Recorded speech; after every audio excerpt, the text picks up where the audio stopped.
Okay, for this next step, you need your watercolors. Hopefully you have a set like that. Your paintbrush and some water. Okay, and then you need your drawing from the crayon drawing that we had, the screen.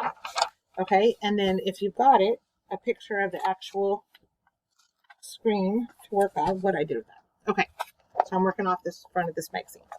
Okay, so we don't want, you probably don't have watercolor paper, so you don't want to put tons of water on this or it will get all wrinkly.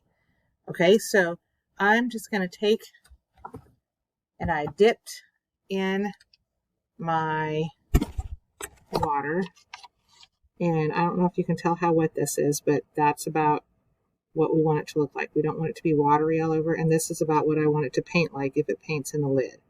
Okay, I'm going to take that brown, and I'm going to go just right over the top of my crayon with that brown. And I am not just scrubbing and scrubbing on this paper, because if it's not watercolor paper, it cannot handle that. So just paint over it. Okay, do it quick, get it on there, and then leave it alone. The more times you hit it, the more the paper can't take it and it'll start fuzzing, which you don't want. Okay, but if you don't put too much water on there, it'll be just fine. Okay, and see how the wax resists the watercolor, the water in it, and you can see the lines through it that I made, which I think gives it a really nice look, and it looks like the screen. So when you have lines in something and it makes it feel like it's going directions, that is called the art principle of movement. So these lines in here are giving us movement in our design. So now you can use that and sound really smart because you understand what movement is. Another painter that does that a lot is Vincent van Gogh, if you've ever seen Starry Night. And he has a lot of lines in his painting and shows a lot of movement. But Edvard Munch is also known for that as well. Okay, so we're going up to there. And then it's a little bit darker brown in this railing part. So how do I make, I only have one color brown, so how do I make it darker? Hopefully you answered by putting a little black in it. So I'm touching my black just a little bit, and I put some paint in the lid, okay, and I mix the brown and the black together, and I get this really dark brown color. Okay, and I'm going to go right over my railing part with this dark brownish black color.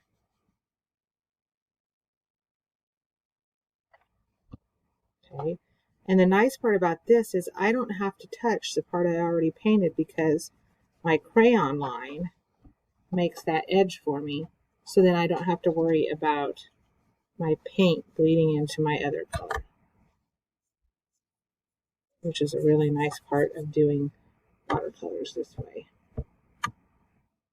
I had to mix a little more, I didn't have quite enough.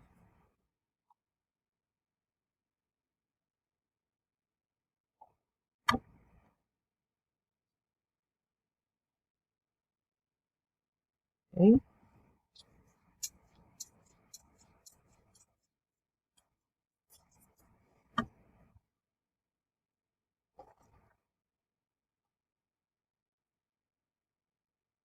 Okay, oh my goodness, I forgot to do a really important part.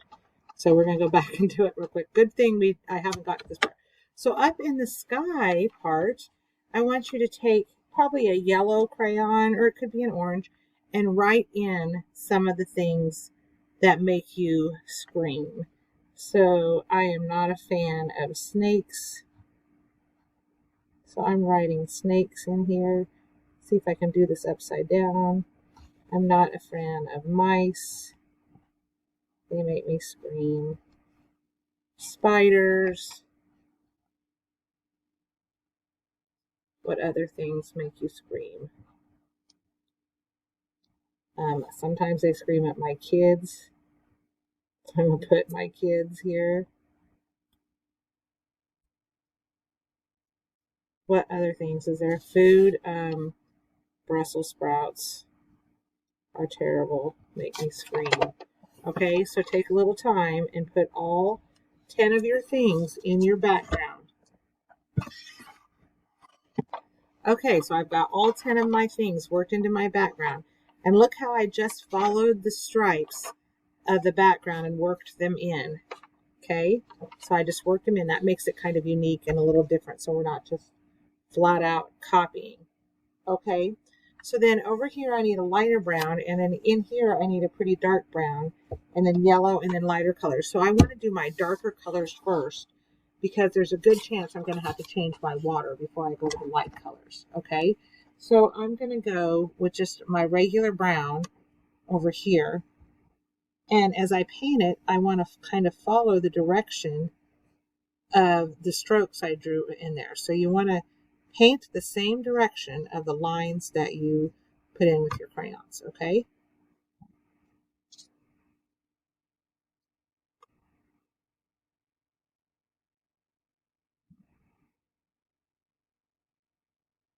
And I realize I may be going a lot faster than you are. First of all, I've painted a lot before. And secondly, it may just depend on what size brush you have. You may have a smaller brush and not be able to go as fast. That is fine. Just pause until you catch up. Okay, that is no big deal.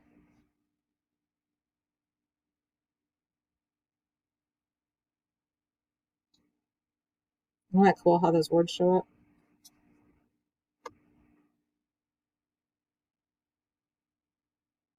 Again, not too much water,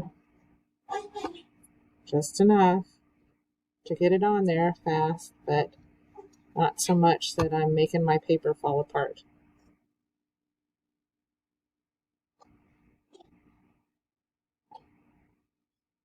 Okay, so there's that part. Then it's much darker. So again, I'm going to add a lot of that black into that brown. Okay, because this whole section in here is definitely darker. Okay, and I added even more black this time than I did the last time, and I think that is just fine. And then I'm going to kind of go like this. I kind of go around that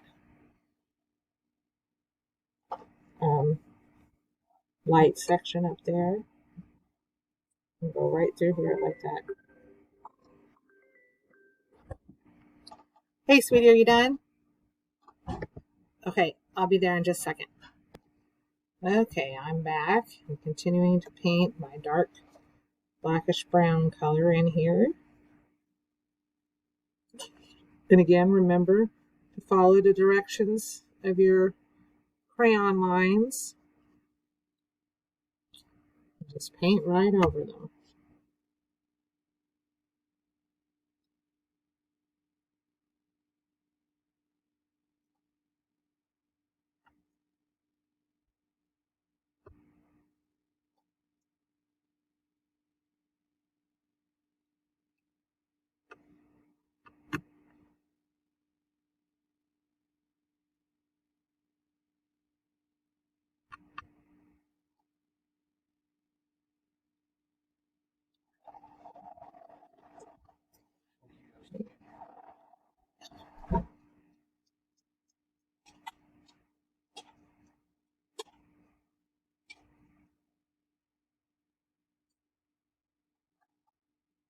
Okay, so at this point, I will probably go clean my water, and you probably should too, because you're going to start using yellow and orange, and if you got dirty gray water, it's not going to work. Okay, so go clean your water and then come back. Okay, so I tried to use my yellow, and it had another color in it, and so it made this really nasty shady yellow. So the way you clean that out is just use water in the well a little bit. Don't use a ton, just enough, and just kind of wipe it out of there. And if you need to, take a paper towel when it's wet and just dab it in there till you get a better yellow. So we'll see if there we go. That's better.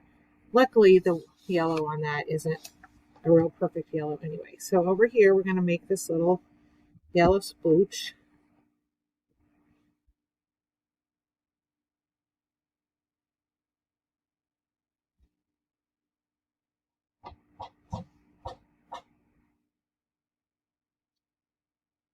Okay.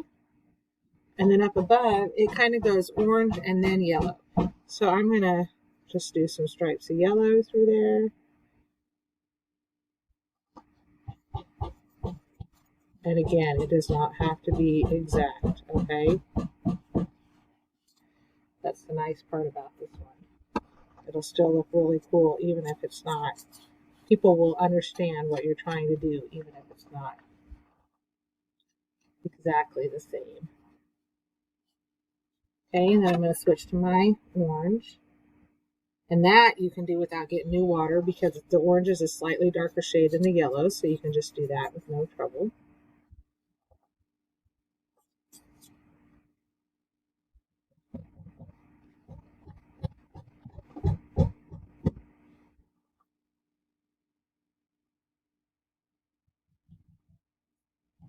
Try to make sure there's no white showing through on your paper if you can help it. Okay. I mean, if it's just tiny little flecks, it's okay, but try not to leave big chunks. See, like there, I had a big chunk of white. Try to go back and fill that up.